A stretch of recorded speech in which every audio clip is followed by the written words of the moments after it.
I'd like to start today's discussion with a mention of a critical water resource in the western U.S. Lake Mead is the largest water reservoir in the U.S. in terms of capacity. It's on the Colorado River and was formed when the Hoover Dam, one of the largest generators of hydroelectricity in the world, was built.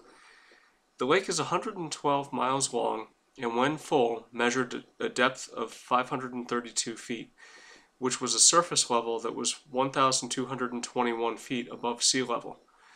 It held a vast 35 cubic kilometers of water when filled to capacity. The lake hasn't been at full capacity since 1983. Due to drought and increased water demand, the water level has been gradually declining and recently hit a record low of 1,080 feet above sea level. To understand the importance of the low level, we need to understand that about 12 cubic kilometers of water from the lake are supplied to consumers in Arizona, California, Nevada, and Mexico. Thus, about one-third of the lake's capacity when full goes to local consumers of water. It's very significant as a source of water for these consumers. In fact, 90% of the water consumed by Las Vegas alone comes from Lake Mead. In addition, the Hoover Dam has a nameplate electrical generation capacity of a little over 2 megawatts, all of which requires the supply of water at high elevation. The reservoir has several intake lines at different elevations. The deepest is at an elevation of 860 feet above sea level. The second deepest is at 1,000 feet, and the uppermost is at 1,050 feet above sea level. What makes the low level in the reservoir concerning at the moment is that it is almost at a point where the uppermost intake will not be able to draw. In addition, the power output of the dam declines as the water level falls.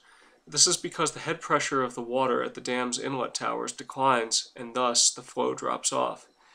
It is currently believed that 1,050 feet is the point below which power generation from the dam will drop considerably. Now, this is not to say that the game is over or that we're facing a game over scenario.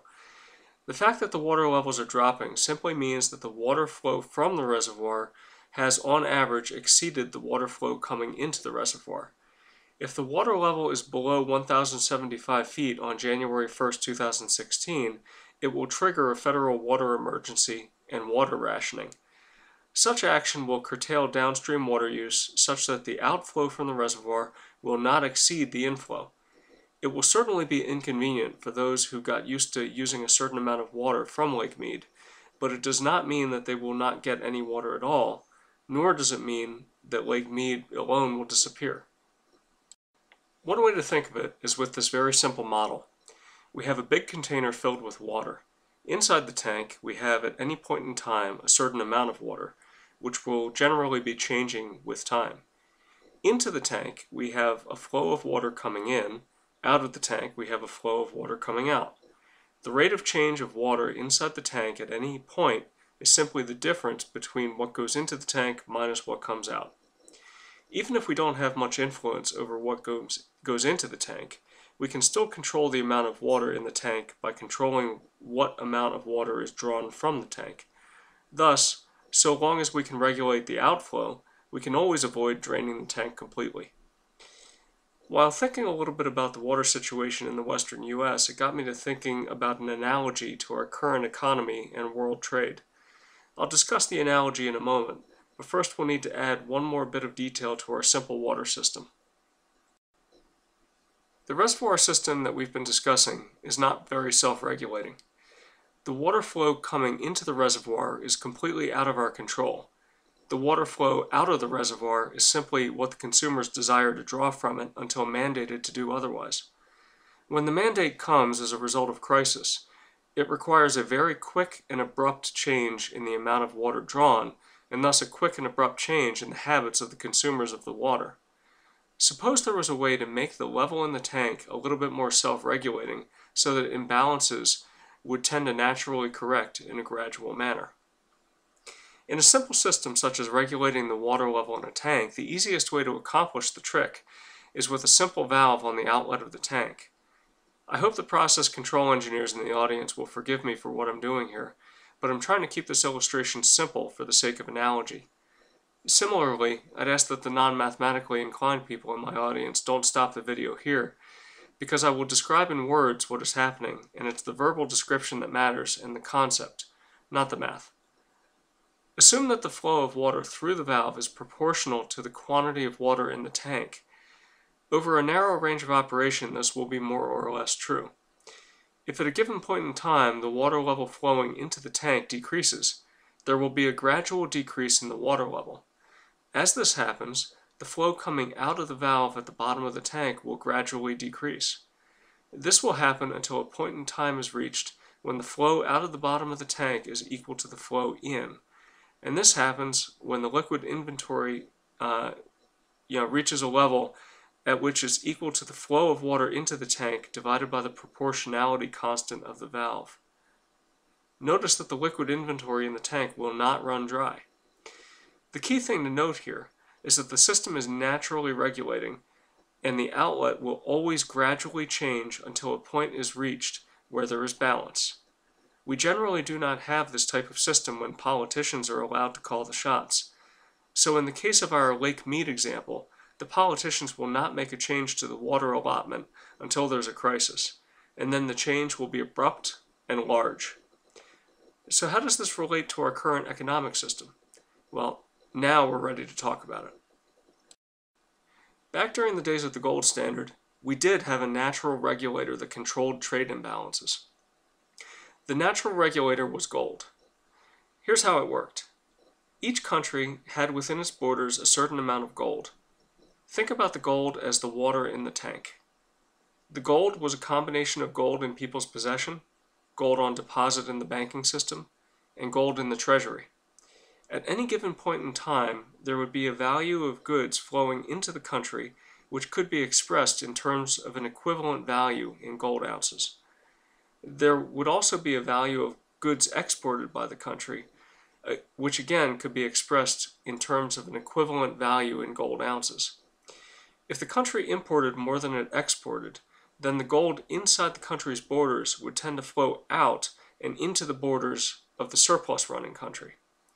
This tended to naturally regulate trade imbalances, and it did so in a way that required timely but fairly gradual adjustments. So what was it that acted as the valve in this system? Was it the gold itself? No. What acted as the regulator was the value the population in a country placed on its gold. Everyone has a natural level to which they would like to have money on hand in order to provide for future needs. If gold becomes scarcer than the level that the people in the aggregate feel that they would like to own, then they will be more reluctant to spend what they have, which will mean that they will purchase less from the outside, reducing imports, or alternatively, that they are willing to produce more in return for the same amount of gold, which will increase exports. It was really the attitudes of the people towards gold, based upon its availability, that acted as the regulating valve in this system. And the beauty of this type of system was that corrections were not by political whim, and they would be fairly gradual to give people a chance to adjust to imbalances. It was a self-regulating system. Now, what caused this system to fail was not gold, but credit, and it failed twice. The reason being is that when there is a lot of credit in a system, it is not sufficient to have a gradually self-regulating system where the amount of gold never falls to zero. In a credit-based system, it is necessary to have gold levels that are high enough to maintain the confidence of the creditors that they can be paid. The bank runs that occurred in the early part of the Great Depression were a result of creditors questioning whether the gold on deposit in banks, which was a bank credit, was sufficient to honor all of the claims outstanding. In reaction to the bank runs that occurred, the government simply decided to retain gold as part of the monetary system, but to remove the possibility of people taking it out of the bank. This is very similar to some of the trial balloons that are being floated around now about going to a cashless society, which would in effect retain the concept of Federal Reserve notes as part of the monetary system, but remove the possibility of people taking them out of the bank. But back to gold. What resulted was the Bretton Woods system, which failed again on a global scale in 1971 when Nixon declared that other countries could not redeem their dollars for gold. He did this in order to stem the flow of gold out of the U.S. Treasury. So what does our system look like now? Here's what our current system looks like. Each country has its own reservoir system, whether it's the US, China, Japan, Germany, or other country. Gold is completely removed from the system, and instead we have a unit of credit called the dollar, which acts as the reserve currency of the world. Any country that runs a surplus will tend to accumulate dollars. Any country that runs a surplus will tend to accumulate dollar credits. Any country that runs a deficit, including the US, will tend to accumulate dollar debts. And here's where things start to go awry. One of the first things that we can notice is that now, because the dollar is simply a credit, a thought, if you will, there is no zero bound at the bottom. And while this reduces the likelihood of a bank run, it has some other unfortunate and unintended consequences. For one, there is virtually no limit to the amount of debt that can be taken on by the population of a country. So the US can go as deeply into the hole as other nations will allow, and it is the way that the other countries handle the dollar credits that's creating the giant mess. When the US runs a deficit with another country, say China, the dollar credits that flow into China's borders are not immediately usable by her citizens to make purchases. The dollar credits are converted into local currency, and then the dollar credits are recycled by the Chinese central bank, who will use some of them as foreign exchange reserves and will use others to buy US debt. The consequence is that despite the trade imbalance, the citizens of both countries do not have a motivation to change the way that they value their respective currencies. There will be no change in their behavior that will act to change the imports or exports from either country. And so we are left with a situation where the regulating valve has been completely removed. And so our current system is a little like Lake Mead in that we've been running deficits for quite a while, and we really have no system in place that will naturally regulate things and bring our trade back into balance.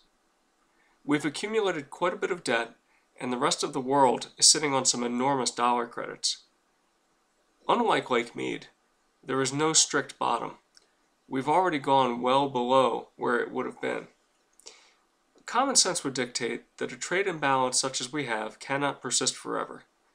It certainly has benefited the US for the past 45 years, but that benefit has been at the expense of the living standard of other nations.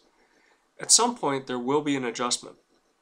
Unfortunately, because it has gone on for so long, it will not be a gradual adjustment like what would have happened if we had our regulating valve in place, but rather a sudden and large adjustment.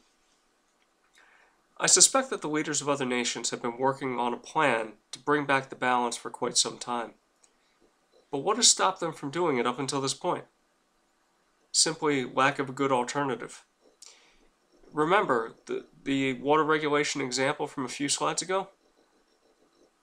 The water level in the tank had to be proportional to the total throughput at steady state. Similarly, in the gold example, in order for gold to be used as part of the regulatory mechanism, the amount of gold within the nation's borders has to be proportional to economic activity. We're seeing China right now accumulating gold and at the same time encouraging its citizens to own some. I suspect it's bringing its gold reserves up to the point where it's proportional to its economic activity. Which makes me wonder how close we are to the water intake number 3 in the above illustration.